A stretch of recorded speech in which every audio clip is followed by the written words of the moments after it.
कभी कभी वो रात और वो मंजर याद आता है तो मेरा दिल दहल उठता है। आखिर वो क्या था, वो महज मेरा कोई ख्वाब था या हकीकत जिसे मैं आज तक भूल नहीं सका। जब कभी वो वाकया मेरा सामने आता है तो खौफ के मारे आज भी मेरे रोंगटे खड़े हो जाते हैं। उस रात की सारी घटना मेरी आंखों के सामने एक फिल्म की भांति चलने लगती है। भयानक और अंधेरी रात, ऊपर से सुनसान इलाका, बड़ा सा उजाड़ कमरा, फिर कंडक्टर की लाश का यूं मिलना। ना जाने उस रात क्या होने वाला था, लेकिन हम उस रात सच में बच गए। अगर वो ना होता तो शायद हम सब भी उस कंडक्टर के साथ अपनी जान से हाथ धो बैठते। लगभग 20 साल पहले की बात है।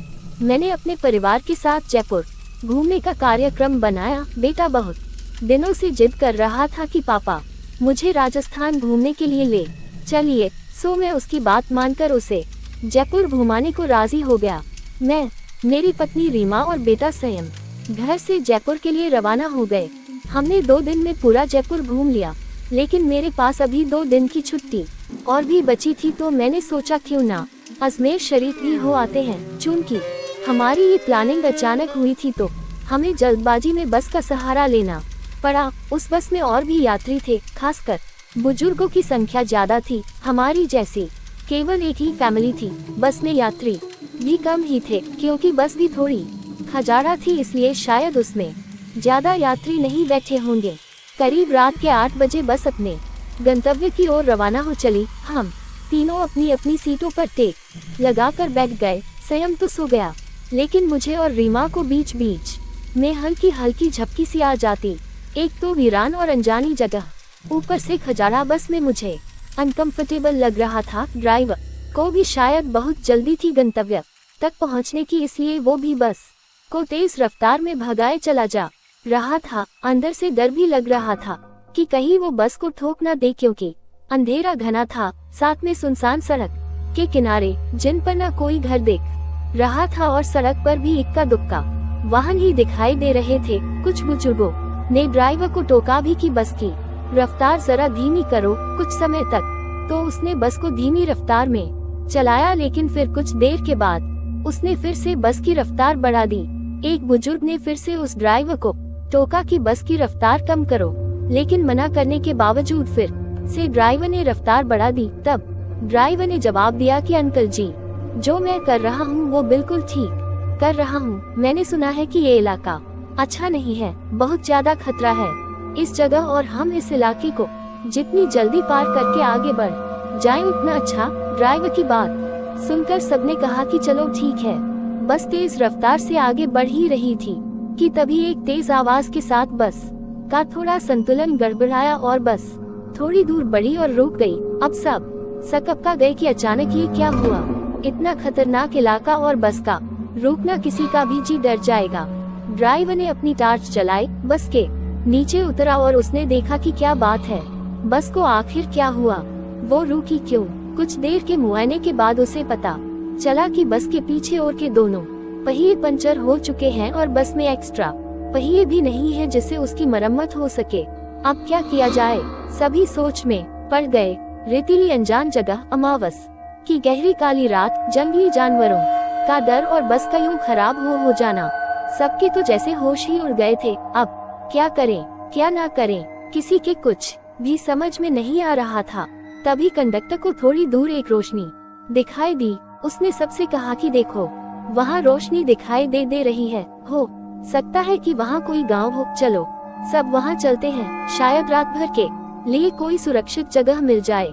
अगर एक कोठरी भी मिल गई तो तब सब वहाँ एक साथ बैठकर रात तो गुजार ही सकते हैं। सब कंडक्टर की बातों से सहमत हो गए। सबने अपना अपना सामान उठाया और चल पड़े उस रोशनी की ओर। जैसे ही वो सब उस रोशनी के नजदीक पहुँचे तो हमें एक एक बड़ी सी कोठरी दिखाई दी, जिसे देखने से लग रहा था कि वो कोई बहुत पुरानी सराय है जहाँ भूले भटके मुसाफिर रुकते होंगे। सब कोठरी के दरवाजे के बाहर खड़े हो गए। ड्राइवर ने हिम्मत करके दरवाजे की सांकल खटखटाई। एक बहुत ही बूढ़े व्यक्ति ने दरवाजा खोला। उनके सिर पर एक बड़ी सी पगड़ी थी, गले में पुराने जमाने का कोई आभूषण था, कानों में भी कुंडल पहन रखे थे। कुर्ते की ऊपर उन्होंने एक सदरी पहन रखी थी, कमर में धोती, पैरों में पुराने जमाने की ऊंट के चमड़े की बनी मोजड़ी पहन रखी थी और हाथ में एक बड़ा सा लठ ले रखा था। वो और उनका पहनावा बहुत ही अजीब लग रहा था। तभी कंडक्टर ने बड़ी हिम्मत करके कहा, ताऊ सा, बस पंचर हो गई है। हम सबको रात गुजारने के लिए अगर आपकी कोठरी में थोड़ी जगह मिल जाती तो बड़ी मेहरबानी होती। उस कोठरी के मालिक बोले, इसमें धन्यवाद की बात है, ये तो महारा फर्ज है। महारे को बहुत खुशी हुई जो आप लौंग महारे यहाँ पधारे। ये रहा पानी से भरा मटका, इस बड़ी सी दलिया में पूरियां रखी हैं और उस बड़ी सी बतलोही में आलू की तरकारी होगी। ये रहे पत्तल और आप सब अपना खाना परोस लीजिए। महिलाएं धन्नों के पास चली जाए और पुरुष मेरे साथ आ जाएं। जल्दी से सब खाना खा लो और जिसे बाहर का काम निपटाना हो वो निपटा आए, क्योंकि 12 बजे के बाद कोई भी बाहर नहीं निकलेगा और ना मैं किसी को बाहर निकलने दूंगा और कोई भी इसका कारण नहीं पूछेगा। सबके पास अपनी अपनी हाथ धरी होगी। समय के अनुसार काम करके सोने के लिए लेट जाओ। ये रहे कंबल, सब बिछा लो। हम सब ने चौधरी सुमेर सिंह की सारी हिदायतों के अनुसार काम किया और कंबल बिछा कर लेट गए। जिनके पास अपने अपने शॉल और चादर थे वे सब ओढ़कर लेट गए। चूंकि मेरे पास ओढ़ने वाला बड़ा कंबल था इसलिए मैंने बेटे को अपने साथ सुला लिया और मेरी पत्नी औरतों के साथ अपना शॉल ओढ़कर लेट गई। चौधरी जी ने एक बार फिर सबको बाहर ना जाने की हिदायत दी और सबको सोने के लिए कहा। लगभग 12 बजे के बाद ना जाने कंडक्टर को क्या सूझी, उसे बीड़ी पीने की तलब लगी और वो बाहर जाने लगा। चौधरी जी ने उसे बहुत रोका लेकिन वो नहीं रुका।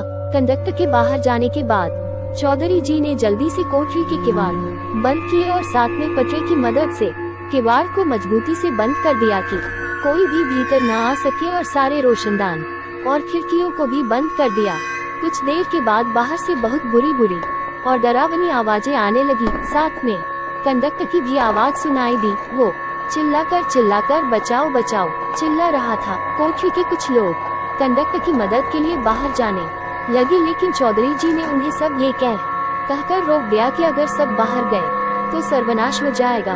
वो शैतान अगर भीतर आ गया तो हम में से कोई भी जिंदा नहीं बचेगा। सब अपनी जान के विषय में सोचकर पीछे हट गए। फिर चौधरी जी ने सबसे कहा कि सब अपनी अपनी जगह पर लेट जाएं और उनकी बात मानना हम सबकी मजबूरी थी। हमने सबने वही किया जो चौधरी जी ने कहा था। एक आध घंटे बाद सबको नींद आ गई।